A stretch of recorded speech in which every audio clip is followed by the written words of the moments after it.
Good morning, good evening, good afternoon, wherever you are in the world. This is John with Tommy's Top Picks, here to bring you a flesh and blood box opening. We're gonna meander and talk about some random things, but let's crack this box and get some outsiders cards while we do it. If you've been around, I used to do a lot of these where we talk about random topics about civilization, economics, etc. I'm just gonna meander and discuss some things I've been thinking about a little bit recently, and hopefully you can just sit back, relax, and enjoy it while I talk about these topics. As we all know, technology has been advancing at an incredible pace over the past few decades, and it shows no signs of slowing down anytime soon. Artificial intelligence, machine learning, these large language models, blockchain, quantum computing, fusion energy, possibilities seem endless. But what impact will all this technology have on our civilization as a whole? It seems to be moving very quickly, and we're barely able to keep up. I personally have been playing with these large language models a lot, and they're very effective at what they do, and I'm seeing evolutions in the technology pop up every week. Something new, some new application of the technology, some new way of looking at it that just is incredible, impressive, and exciting to see, but also kind of world-breaking. One concept that comes to mind when you start thinking about this stuff deeply enough is the idea of a post-scarcity society. When we have enough of everything to go around. It's where resources are so abundant that everyone's basic needs are met and there's no need for anyone to struggle for survival, right? It is possible technically with the resources we currently have, and if we continue to advance along the lines of energy, such as the fusion reactor that just hit new records in China, and around food production, some of the automated farms that I'm seeing pop up in my investment technology, we will get to a point where there will actually be a distributed way to get resources to everyone that needs them, as they need them, when they need them, etc. If we get into that space, what does that look like in the world, right? What does it do to society? Well, it means that the traditional job market would no longer exist. We're already seeing experiments happen that are kind of testing these waters. We have a 4-day work week being experimented with in multiple places, Europe, I believe someplace in the US as well, and multiple other countries have tried it. The end result are absolutely astonishingly positive. People are way better off, health is way better, work gets done. They get the same pay. That's the part of the rule of how these things work. But every single experiment that's done this has proven that it works very well. Nice. Shake down. So what does that mean? We don't need to work as much is what it means. We have the ability to run our society, to do things where people can pursue their passions and hobbies more without need to chase financial gain. And as society continues to adjust to these technologies that just optimize work effort, then we start seeing a time where it becomes more and more realistic. First it's 4 days, and 3 days, 2, 1, 0. A lot of this stuff was talked about by Adam Smith himself and the early days of capitalism. This was kind of the expectation, was that everyone would eventually be able to invest money to have assets that were able to generate future gains through investment, and that everyone was expected to be able to take advantage of this. Somewhere along the way, it didn't quite go as expected. Not surprising. I mean, the guy was talking about it in the 1700s, I believe. Yeah. And, it has changed, and smart people have figured out how to take advantage and grab most of the gains for themselves. But that's not what the idea was originally. So we're starting to see this point where society has to adapt to this. And I think these large language models are a very specific need and motivator to address this and look at it. Because what's happening is it's allowing the automation of every type of job. And I'm talking about everything from finance, banking, proposal writing research papers. Obviously, the research still needs to be done, but the actual writing of it, which is very time consuming, is now easy to do. We'll be able to apply this technology, and it's being applied to deeper analytic skills. I saw an experiment the other day where they took Sims and they added was it memory, long-term memory, a motivation, and some other module to the language models and then they set 25 of them free into the world, into the sim world. And over the period of time, one of them came up with the idea to have a party, and they planned it with the other robots, other AI, and then another one ran for mayor, and there was an election, and people discussed that and how that was going to go.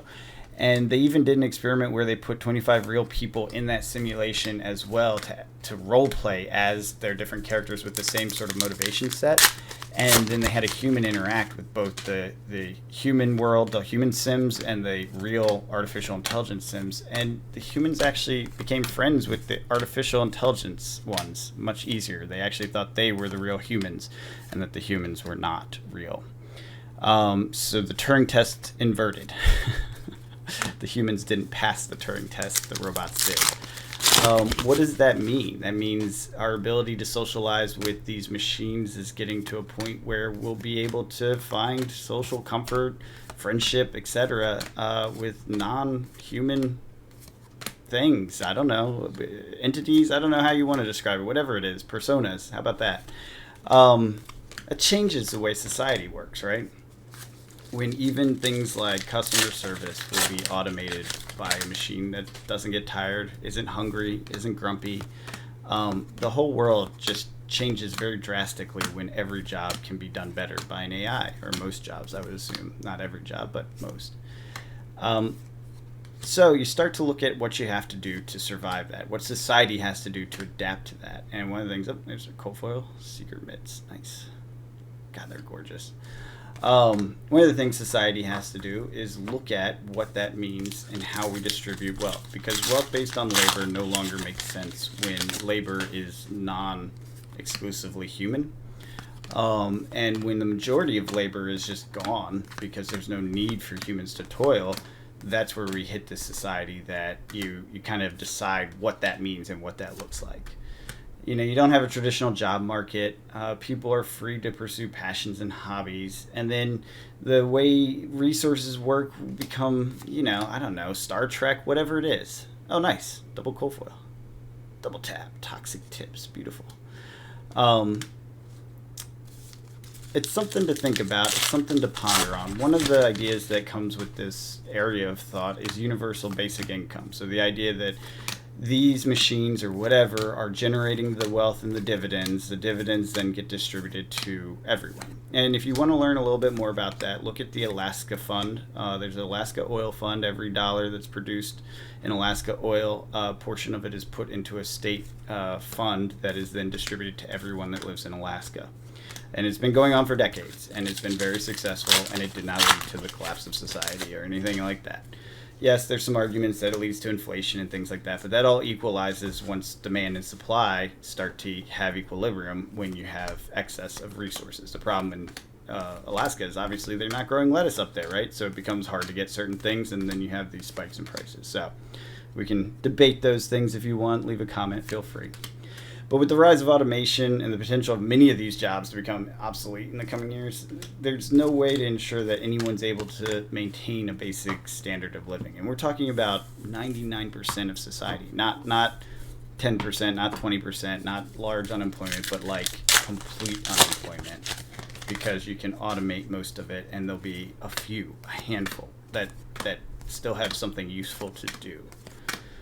Of course, there's also the potential downside of these advancements. One of the things you got to think about, and a lot of people are talking about, is what happens when automation gets out of control. If any of you have seen the movie Her, the human gets totally infatuated with the AI and essentially just lives in this happy little blissful bubble with the AI, feeling as if it's all real, and then when the AI leaves, it's completely left, abandoned, lost, forgotten.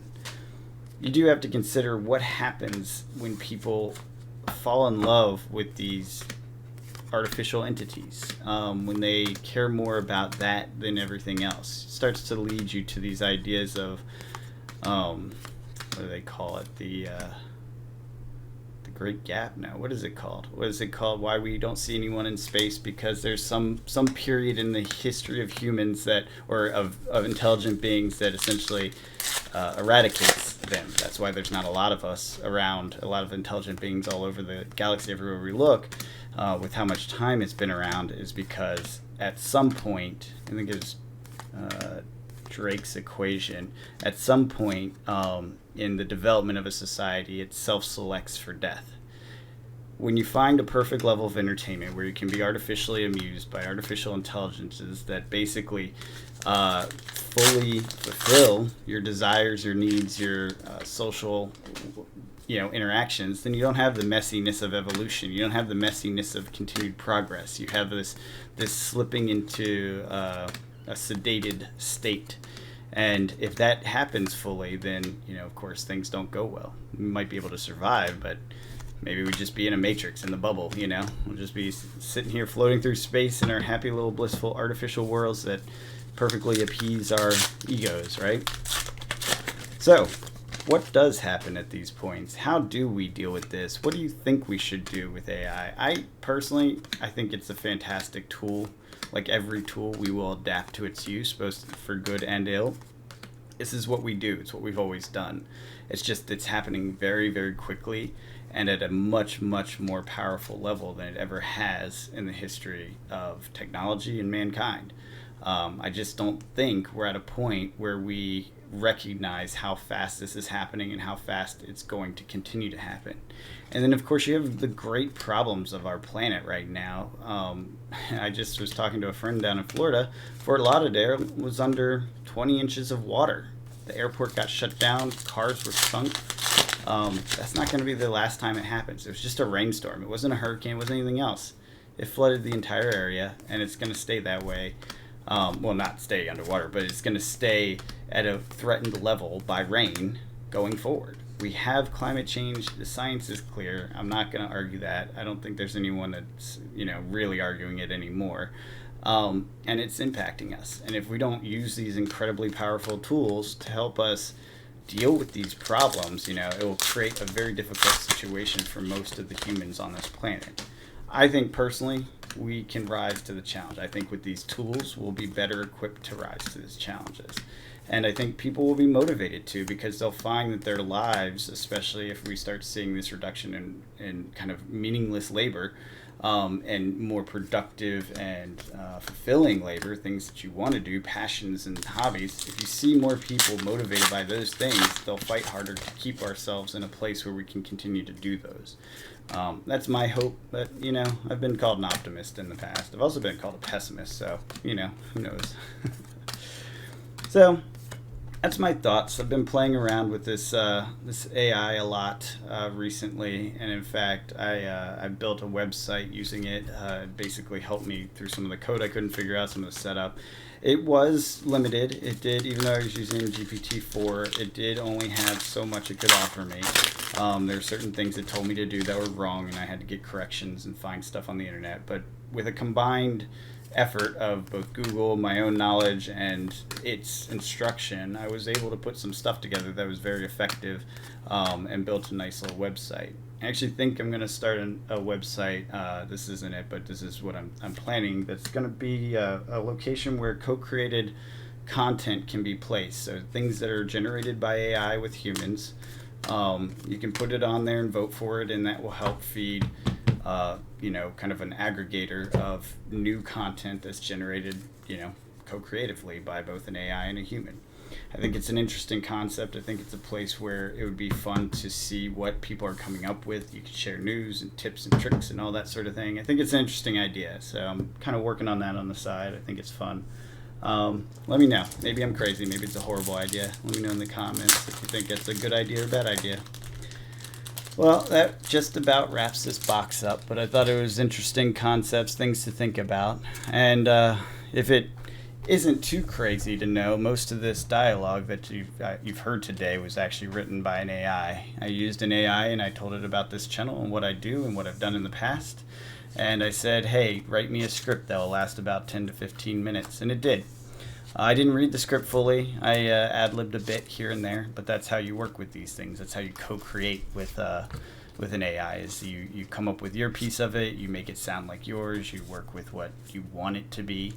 but then you also can generate massive amounts of concepts and ways of thinking about things and deeper steps in the direction you want to go, all just with the push of a button. It's very quick, very easy, and then it allows you to get to the more important part, which is conveying it, understanding it, diving into the concepts beyond just the surface, because it's very surface the way the AI generates this stuff.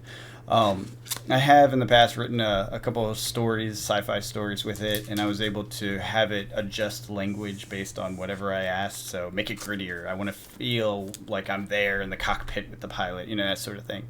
And it's able to do that. It's a perfect little aid for these sorts of co-creative projects. So that's kind of what I'm thinking about these days. It's definitely what I'm spending some time on, and I think it's pretty important for all of us to think about these implications because society is changing. Well, that will wrap it up for today. I hope you guys enjoyed the content. If you did, leave a comment down below, like, subscribe, and do all those things. Until next time, have a good one.